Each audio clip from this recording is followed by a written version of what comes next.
प्रदर्शन प्रभाव, प्रदर्शन प्रभाव को हम कहते हैं ना हवाबाजी, जिसे मैं बार बार यूज करता हूं।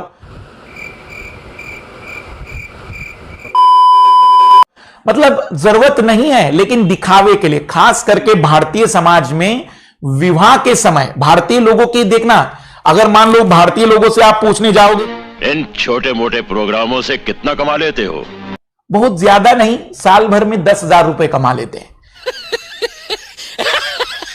जबकि हम जानते हैं कि मजदूर भी साल भर में आजकल 50,000 कमा रहा है। लेकिन हमारा एक भारतीय नागरिक से पूछा जाए तो क्या कहेगा, बिल्कुल कुछ कमाई है ही नहीं, कुछ उत्पादन हो ही नहीं रहा है। जितना भी कमा लेता हूं खुश हूं।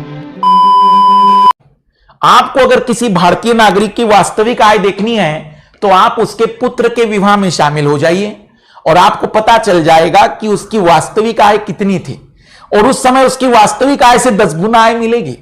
और ऐसे परिस्थिति, मान लो पुत्र के विवाह में भी किसी से पूछ ले जाए कि आप कितना कमाते हैं या आपका बच्चा कितना कमाता है, तो पिता कहेगा ये भगवान का दिया हुआ सब कुछ है, दौलत है, शोहरत है, इज्जत है। ये प्रदर्शन प्रभाव होता है, दिखावा करना। और इस दिखावे के चक्कर में, जैसे पड़ोसी के यहां कलर टीवी आया, एलसीडी आया, हम एलईडी लाएंगे, पड़ोसी के यहां स्कूटर आया है, हम कार लाएंगे। भारतीय लोगों में प्रदर्शन प्रभाव भी मुद्रास्फीति के लिए कई बार जिम्मेदार कारक हो जाता है। पर प्रदर्शन प्रभाव मुख्य रूप से श्वेत वस्तुओं में माना जाता है।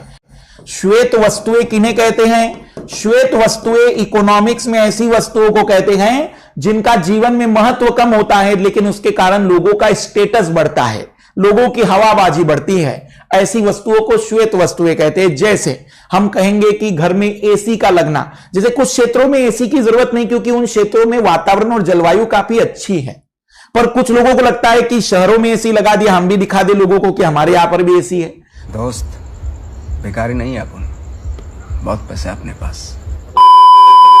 तो ये दिखावा है, प्रदर्शन है, जिसके कारण लोग ज्यादा से ज्यादा वस्तु और सेवाओं को खरीदने लग जाते हैं। और इसमें सबसे ज्यादा हालत खराब होती है मध्यम वर्ग की, क्योंकि मध्यम वर्ग कोशिश में लगा है ज्यादा उच्च वर्ग बनने का, और इस चक्कर में ये मध्यम वर्ग के लोग अपनी बचतों को न बढ़ाकर ज्यादा से ज्यादा चीजें खरीदने लग जाते। और मैं बता दूं, हमारी पुरानी पीढ़ी काफी अच्छी पीढ़ी थी।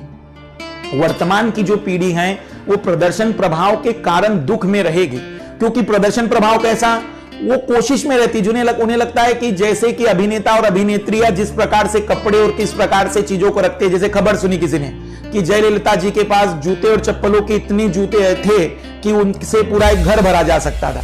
ये खबर सुनते ही हमारे कुछ प्रदर्शन प्रभाव करने वाले लाल लालियों को लगता है कि हमारे पास भी हो। ये प्रदर्शन प्रभाव कुछ हद तक के लिए ठीक हो सकता है, लेकिन कहीं ना कहीं हमारे अर्थव्यवस्था के लिए खतरनाक होता है। आपके जीवन के लिए भी ये भविष्य में खतरनाक होगा, क्योंकि वास्तव में ये प्रदर्शन प्रभाव भारतीयों की संस्कृति है ही नहीं। हम कभी भारतीयों में प्रदर्शन का गुण था ही नहीं। ये प्रदर्शन प्रभाव कहीं ना कहीं पाश्चात्य सभ्यता से, वर्तमान के विज्ञापन दौरों से आया है, और इसका असर ये हो रहा है कि वस्तु और सेवाओं की मांग बढ़ रही है, और आने वाले समय में ये प्रदर्शन प्रभाव मुद्रास्फीति को बहुत ज्यादा बढ़ाने में जिम्मेदार कारक होगा। तो फ्यूचर में ये प्रदर्शन प्रभाव भी एक भयानक कारक हो सकता है इस प्रकार की बातों के लिए।